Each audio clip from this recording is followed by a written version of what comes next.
Greetings, everyone. I'm Mar. Once again, this is my opinion. As you can tell from the title up there, I am continuing my trek through Season 1 of the HBO series Game of Thrones. Here we are on Episode 5, The Wolf and the Lion. This is the episode where, during my first watch, I was really into the show by this point, and it gave me my first big fan service moment that I appreciate more now, having read the books and see why they decided to adapt it that way. But I am going to talk about some of the negatives with it, and of course you could tell from the thumbnail I got what that moment is, so I'm not going to make that too big of an elephant in the room. But before I get too far into the video, just a reminder, if you do want to support the channel, both the Patreon and PayPal links are down below. The Patreon link if you want to continuously support the channel. You'll get access to videos like this early, and you'll also be able to suggest topics for future videos. Like, if you want me to watch a movie, say like Honey, I Shrunk the Kids. If you just want to do a one-off support or a one-off request, go with the PayPal link. Either way, your support is appreciated. Now, The Wolf and the Lion. This is the last of the episodes directed by Brian Kirk, his third and final in a row, and his last one in the series in general. So, speed well, Mr. Kirk. Now, there are three main storylines here. The first thing I got to get off the chest is, while Dany is mentioned, she is not seen. Now, I'm going to start with the one that has the least amount of screen time, and that is up at Winterfell. We get two main arcs going there. The minor one, which is barely even scratches the surface of what I would consider a subplot, is involving Mr. Greyjoy, where he's having a little row with Ross, and she's basically heckling him because she's had a couple rows with Tyrion, and he decides, screw this. A little subplot there. The main plot, though, up at Winterfell is Bran. He's having studies with Maester Luwin. Luwin is asking him the different words of the houses, family, duty, honor, winter is coming. And he gets to House Lannister, and Bran can't remember the official words. He only remembers the unofficial motto, a Lannister always pays his debts. Now, the official motto, for those of you who don't know, is hear me roar. Or I think it's hear us roar. It's one of those ones. Now, of course, if it was up to Tywin, it'd probably be a lion doesn't care for the opinions of the sheep. Good line, but we'll wait until we get to that episode to talk about that one, because that's from Tywin's first appearance, which is a great first appearance, but I'm not going to get too far ahead of myself. Now, Bran still can't focus, mainly because he is missing his mother. He doesn't know where Cat is, and he and Maester Luwin have a nice little conversation about it, and Cat's away because it is her duty, as her words are family, duty, honor. I mean, she is a Stark by marriage, but by blood and by being raised, she is a Tully, so she's still going to have those sensibilities. She's going to try to pass some of it on to her children, but they're going to learn more from their dad, it seems, or at least the boys will. Now, speaking of Cat, she and her entourage are taking Tyrion up to the Mountains of the Moon, through them, to go to the Eyrie to meet her sister. And Tyrion is already resigning himself to that fate, and he's all like, oh, great. And he's like, you might as well just kill me now. Because even though it's only been a couple years since Cat saw Lysa, I'm sure a lot of you know, a lot can happen in a couple years. You can enter a serious relationship and get married in a couple years. You can have multiple children in a couple years. Your mental health can spiral downward in a couple years. And Lysa, she's gone downhill. As George Carlin once put it, the cheese fell off her cracker a long time ago. Now, Tyrion does try to refute some of the claims Cat made, and he does bring up a good point, and this is the big one when you're reading the books for the first time, and that is, what kind of an imbecile would arm a cat's paw with his own blade? Good point, which is why this whole cat's paw thing becomes a big old mystery, and why, even though we technically did get an answer for it, why even fans of the books nowadays are like, yeah, Joffrey, it probably wasn't him. But until the series is over and it is set in stone, yeah, he did do it, just a lot of fans are not going to be accepting. But that's what happens when you got a long stretch between entries in a series and you got nothing to do but reread, speculate, and theorize. You got to come up with weird stuff like that. That's why we got a lot of those tinfoil theories, which I do like a couple of them. Like, I like the one about time-traveling Bran, maybe him making the Mad King mad, and that's the real reason for burning them all. Now, when we do arrive at the Eyrie, we get our first of many Bronn and Tyrion moments. Or Tyrion mentions, yeah, the Eyrie, it's nigh impregnable. And then Braun's like, give me a good amount of men and some grappling hooks, we'll impregnate the bitch. Now, we never do get to see that, unfortunately. Maybe that's something that'll happen in the books. But it's a nice little line, and definitely something Braun would say. Which, speaking of which, Jerome Flynn, he's excellent as Braun. Perfect casting for him. Has that type of mentality about him. Not quite old school swashbuckler, but like old school rogue with a little bit of swashbuckler. I actually would like to see Jerome do more roles like this, but I don't know if he will. And that even goes down to how he carries out the fight choreography, which keep that in mind because I'm going to bring it up again later when we get to Ned. Now, with his fight choreography, it's simple, very roguish, and for an ambush it makes sense. Like, he's fighting dirty. Now, keep that in mind from when we get to the trial by combat. Now, like he's punting, he's kicking, knocking people down, slicing them, and I'm like, oh yeah, that definitely is. First time I watched this episode, I really wasn't paying that much attention to Braun because I didn't really see him as a big character yet. Because, one, I hadn't read the book at that point. It wouldn't be for another year until I read the book. And two, I was paying more attention to everything else. And since I'm watching this more now with that advantage of hindsight, I can be like, oh yeah, he is doing excellent. Now, after all that, and they get to the Eyrie, we just see how much Lysa has changed in this introduction scene. If I remember right, I think in the book it's a bit more intimate, but here, it being an open court at the Eyrie, it makes it a little bit more weird, and it makes you see just how Lysa is. For starters, she is breastfeeding her son, who is, I'm guessing in the show, at most like 8 to 10 years old, give or take. Think about that. Breastfeeding her son in open court when he is above the age he should be breastfeeding at. I don't even know if she's still doing milk, or if it's just a little bit of bonding between mother and son, but it's one of those ones you're like, there's the saying, cut the apron strings, but this one brings to mind a line from Major Payne. I didn't stutter, I said pop your titty out of his mouth and stop babying him. And that's something that should happen here, of course. Doesn't really work that well, as we'll see later, but that ties into a whole other thing. There's a lot of theories about Robin Arryn, which, by the way, they did drop the Robert moniker for him and just call him Robin here, even though that's supposed to be more his nickname. It's another one of those things we're going to see off and on where they'll change the name, because we can't have characters with the same name. They'll get confused. Meanwhile, in the land of pro wrestling over in AEW, you got multiple people with similar names and we're not confused. It's one of those things where the show creators don't give the fans as much credit as they deserve. It's like, you can have characters of multiple characters the same first name and they'll be able to catch it easily. Stop thinking we're stupid. But I guess they wanted to go with the nickname better. Now, Kat, the moment she sees her sister, just the way this scene is acted, you can even tell it's like, oh my god, the imp was right. And it's the first mention of, I want to see the little man fly.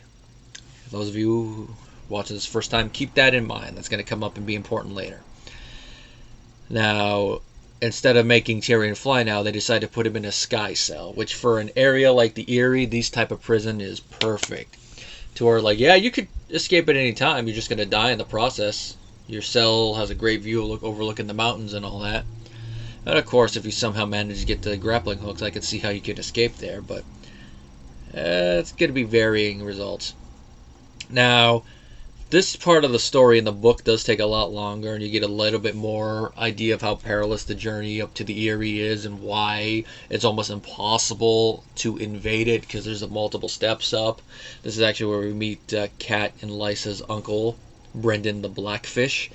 If I remember right in the show, he doesn't really become a character until like maybe midway through season 2 into season 3. The first big moment I remember with him is where he actually lights his brother's funeral pyre. But we actually meet him here. And we also get to see the eldest of Robert's bastard children, a daughter who he had when him and Ned were being fostered up there. And of course, she's the one that leads Kat up to go see her sister.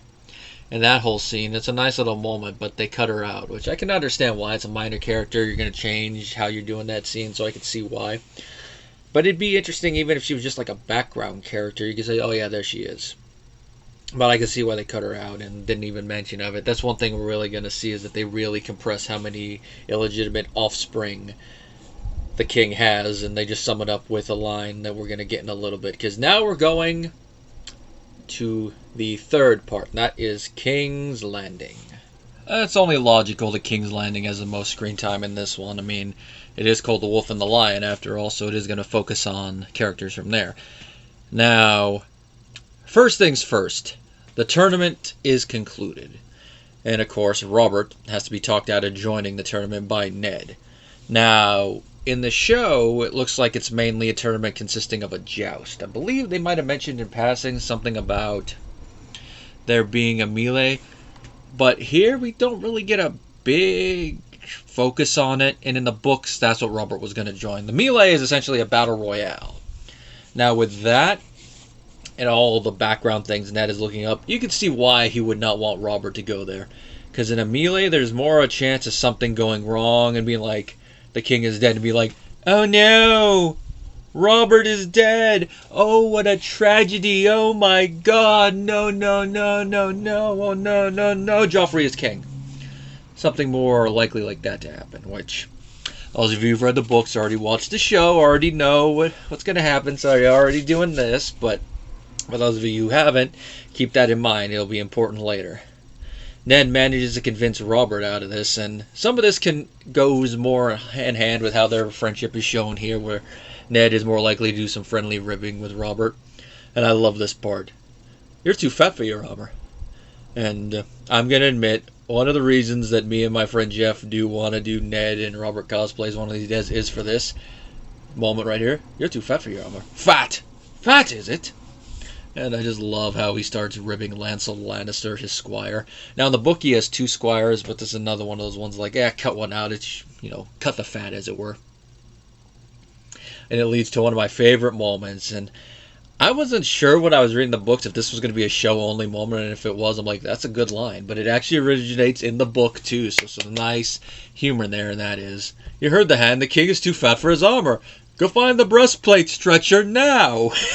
Until runs off. And then Ned's like, the breastplate stretcher. It's like, how does Lancel not know a breastplate stretcher doesn't exist? That's like with a new doctor asking him to go ask one of the nurses where the fallopian tubes are. In case you're wondering, that's a joke I heard when I was in health class in high school. But it's like going on a snipe hunt or something, or some other useless errand. He's going to keep running around, and Robert asks a valid question there. How long before you think he figures it out? And of course, Ned shoots back, you should have one invented. I'm just trying to imagine how a breastplate stretcher would work. I mean, in order to do that, you'd have to stretch the metal thinner, so it wouldn't really offer as much protection, so kind of a pointless invention. And of course, Robert's like, too fat for my armor. Well, if all you do is eat and drink all day and don't really exercise that much, of course you're going to end up not being able to fit into your armor. That's what happens. Now, the last part of the tournament we see is a joust between Sir Gregor and Sir Loras, the Knight of the Flowers. And we really do see that Loras is a very, very flamboyant and foppish knight, but skilled, of course, he is a knight. And he's smart, too, because this is where we get to see a little bit more of that devious nature with knights, that not all are honorable. And that is because Sir Loras does end up winning the joust. But how he wins it is a little bit through planning, because Sir Gregor always rides ill-tempered stallions. So, what does Sir Loras ride? He rides a mare that happens to be in heat. And you can imagine that smell, what it's going to do to a stallion, especially an ill-tempered one. He'll be like, "Urgh, yeah, hey, baby, I'm a stallion." And of course, Sir Gregor gets mad at this, and he kills his horse. Then he goes after Sir Loras, and we get our first hits of what fans would dub Clegane Bull. A little bit of fighting between the Clegane brothers, and of course, what we found out in the last episode, what Sir Gregor did to the Hound. We can see why Sandor would be a little bit mad at his brother with this. Now, the fight, it's not the best, but like I mentioned before, they didn't have a lot of time to choreograph it, so it went more like a dance. Although it does go with the character, Sir Gregor, wild and all that, and Sandor is mainly returning ones. And the thing I like is at the end, once Robert's had enough and he tells them to stop this madness in the name of their king, Sandor goes to his knees into the whole thing, and then Sir Gregor is just there. Now, Sir Gregor, if what he wanted with how they were doing, he could have actually went down and killed his brother. But at that point, since he was told to stop in the name of his king, he probably would have been declared an outlaw at that point. And Gregor is a strong man, but I don't think he's going to be taking on every knight there and live. It's one of those things. And of course, Robert could always go down with his warhammer, but I don't think at this point in his life Robert's going to be able to handle the mountain with his warhammer. Maybe when he was in his youth, at the prime of his strength, maybe. And Conan Stevens, the first of many actors who plays him out, and he does a decent job here. There's not really much to talk about. I mean, he looks intimidating, he looks the part. Definitely, you feel the presence of the character, but later actors play him better. Now, Ned learns from Varys that Sir Jon Arryn died from poison, and the tears of Lys. Now, who did it? We don't know yet, but Varys does have a suspect in a certain knight that is no longer alive. Make of that what you will. Arya, we get to see her doing some more of her catching cat training that her teacher has given her. And she goes down into the cellars of the castle following a certain cat. Now, they don't really go a lot into it in here, but in the books, this is an old cat that's been there for ages and really knows how to avoid Arya. And, of course, there's the speculation maybe the cat was skin changed, and that's why Arya got let down there. We're probably not going to find out, but it's nice to speculate. And she overhears a conversation between Varys and Illyrio. And if I remember right, this is the last time we see Illyrio in the show. I think his actor was busy in the other ones, which is a shame because there's a couple moments in the book that would have been nice to see them adapt, but it is what it is. You see him and Illyrio talking about events that are going on, about Dany, the Call, things going on in King's Landing involving Ned. Now, Arya does try to tell Ned, but he kind of brushes her off a little bit, even though he does listen to her. And, of course, a certain man of the Night's Watch shows up.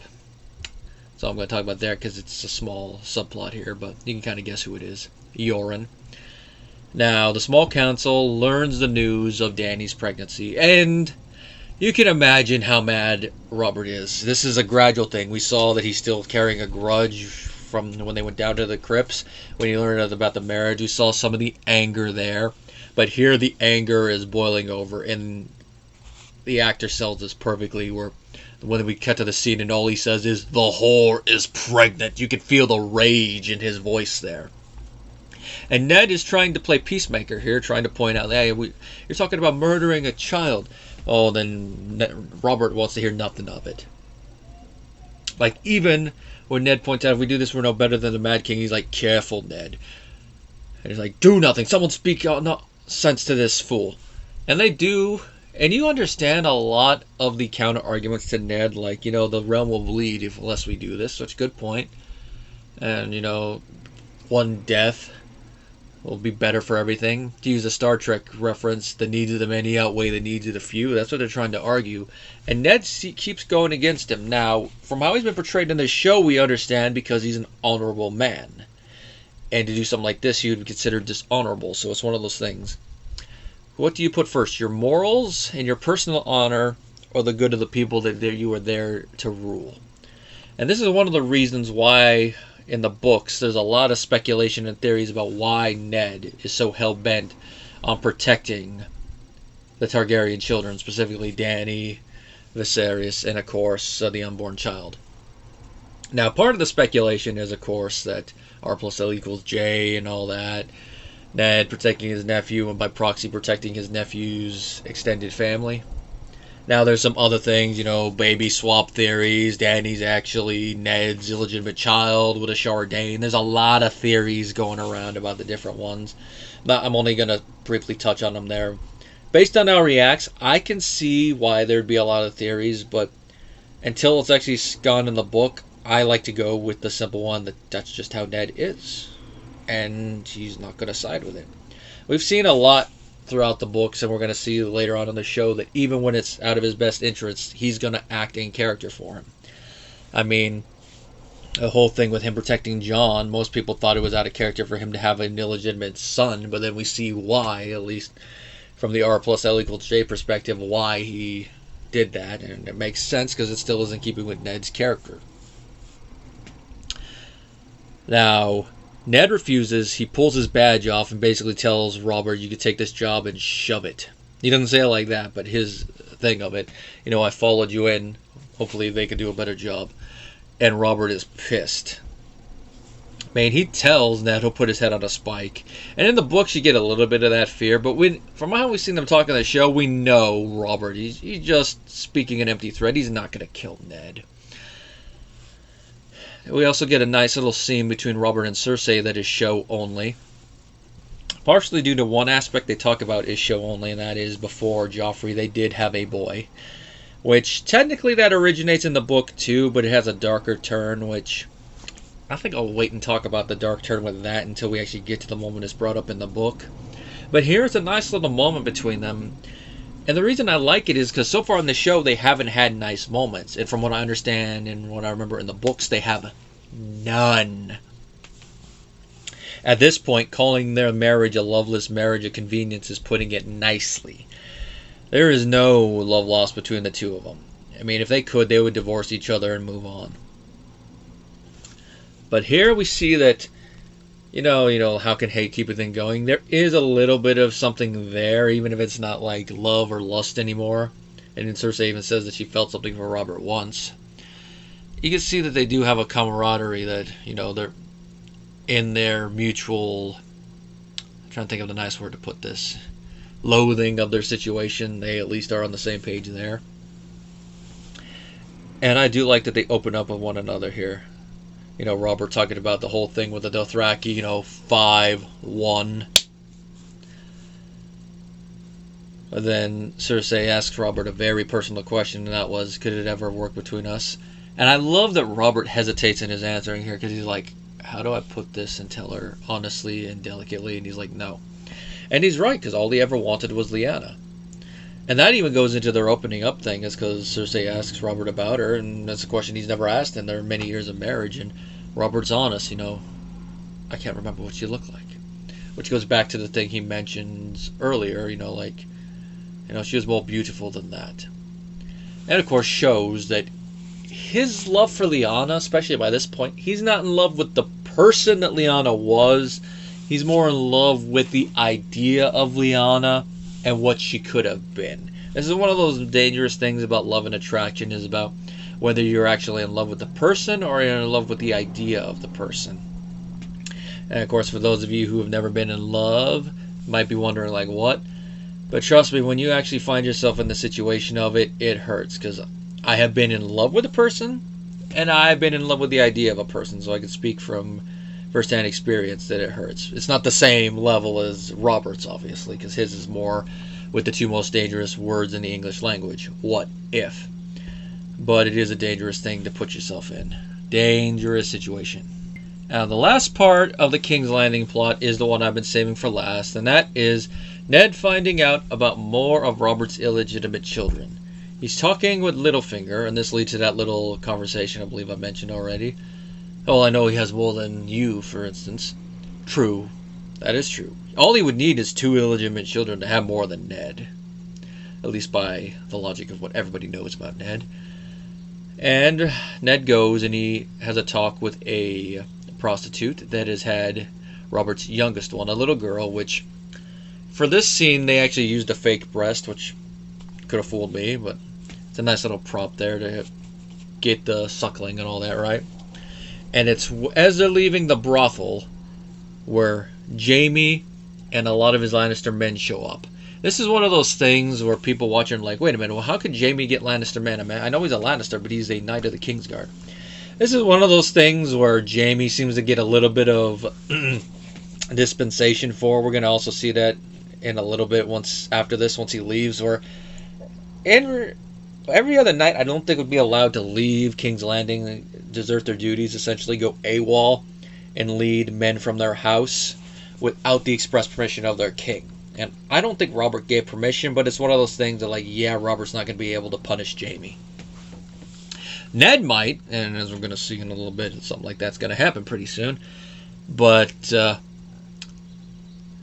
Robert is too in the fog. I mean, there's a couple things that are mentioned in passing, not really touched on in the show as much as in the books, like maybe giving control of the Arryn estate until Robert comes of age to Jaime Lannister. A lot of that political backstabbing that the show does kind of compress a little bit, which is why, if you're a fan of the show, especially the earlier seasons, I do recommend you read the books. I mean, some plots you might enjoy, like I mentioned before, I did skip the Greyjoy plot, mostly when I first read it because it wasn't grabbing me. Maybe now it might, since I actually have read some Lovecraft, I might get the reference a bit more. We'll see. Now, when they come out, they're ambushed by Jaime and his men. Now, in the books, this encounter happens while it's raining, which I can understand why from a filming standpoint why they didn't make it rain, but can you imagine how the lighting in this scene would be if it was raining and all that? You know, the rain going off the Lannister armor, the swords and all that. It would have been cool, but this early on in the show's run, I can see why they didn't do it, just from a financial and logistical perspective, but it would have been all so cool. Also, Ned and his men are riding horses, they're not on foot, and they're encountered on the way back to the keep.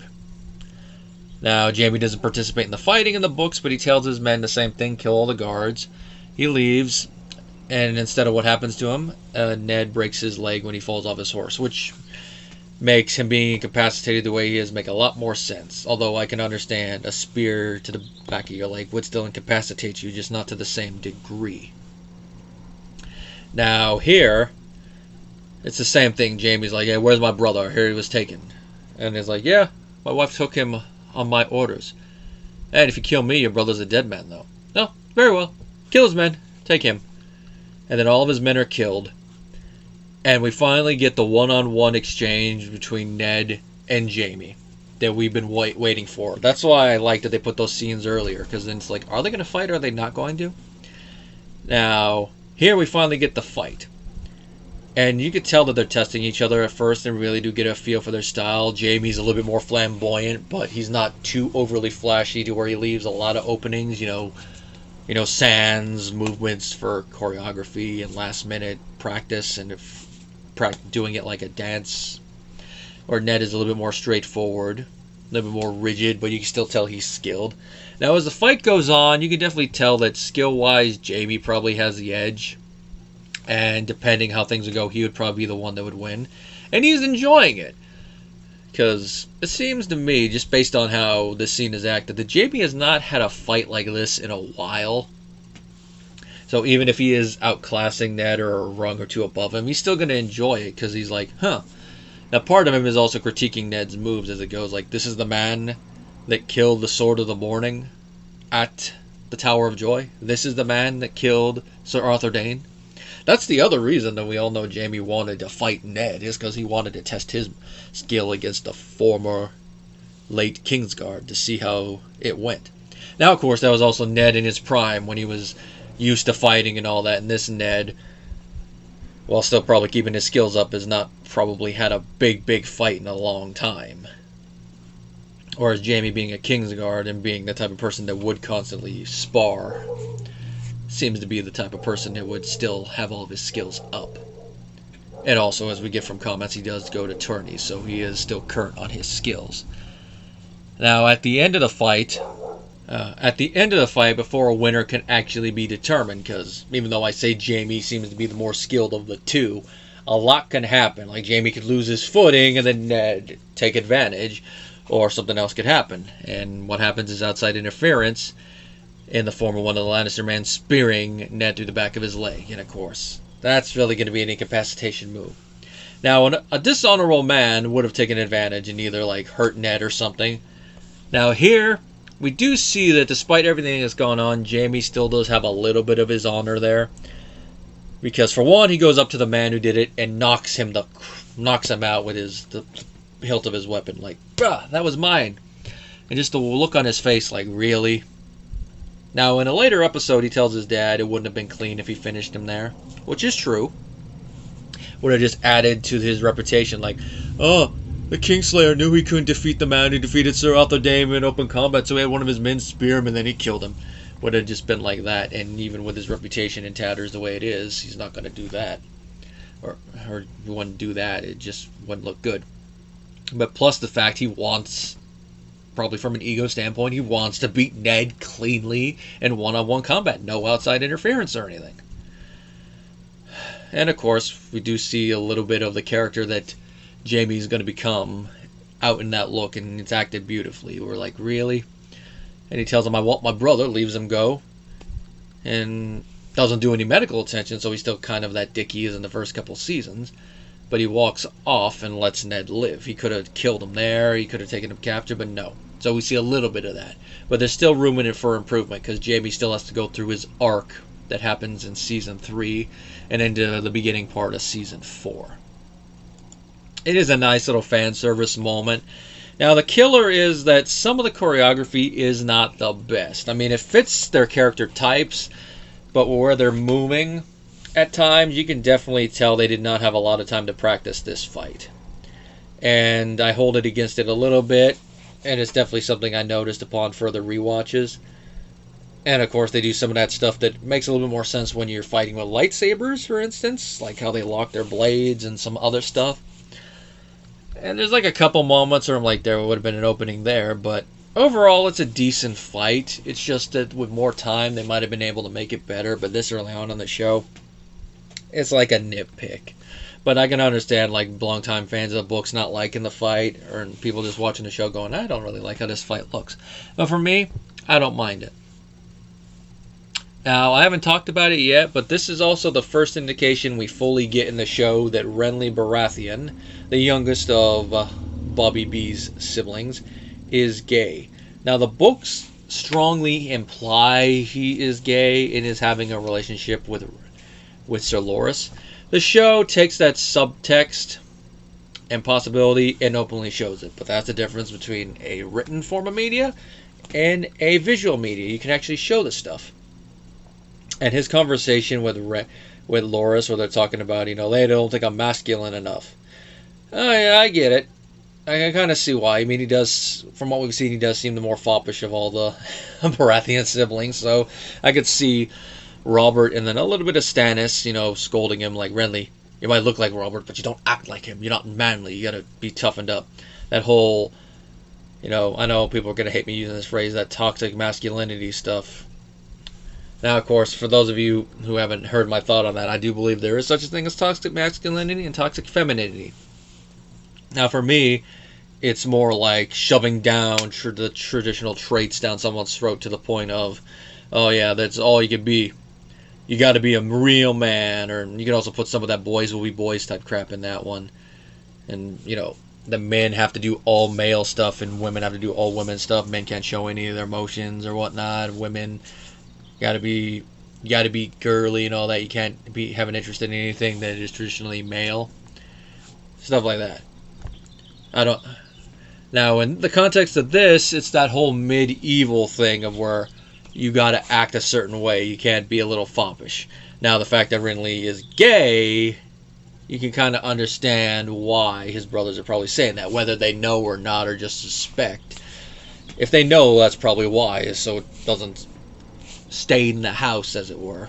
And of course, Renly doesn't like all this scolding and all that, and he's probably also struggling with his public and private identities, which of course is medieval time. Now, they don't really hint if homosexuality is illegal in Westeros in the show, but it's strongly looked down upon, which of course makes sense. It's a medieval society. Look at our own medieval times. I mean, there was a time not that long ago where homosexuality was not only considered a sin and an abomination, but also considered a mental disorder. I'm not going to go too far into that, but you look at it through there, you can see why he's having the crisis he has here. It's a nice little scene there. Now, of course, there's going to be a scene next season, I believe, with Renly and Marjorie, and I'm like, ooh, yeah, ooh. I definitely feel for him there. Now, this episode was dedicated to Caroline Benoist, who was the film's animal trainer, but she died of swine flu during the production, so let's have a little moment of silence for her. Alright. All in all, this is a pretty fun episode. I mean, we don't get anything across the narrow sea or up at the wall. It's nice to see it focus a lot on King's Landing and then a little bit of the other stuff. And definitely The Wolf and the Lion, a fitting title for it, since it's focusing more on the plots between those two houses. And like I said at the end of the previous episode, the whole thing with Tyrion being taken captive, it's going to really start stuff. And get used to it, because this is the last episode where the realm is technically at peace. Because while Tyrion being taken captive is the inciting incident, that little fight between Ned, Jaime, and their men is going to be the opening salvo, and what will become the War of the Five Kings, then eventually the War for the Dun Part 2. Now, next time, we're going to see the fallout from this little one. And, of course, for those of you who haven't read the book, I'm going to delve into something that we're going to see as a flashback in a later season. But in the books, at least to a point, it's shown here. And why, at least in the books, fans are taking it with a little bit of a grain of salt. Till next time, guys.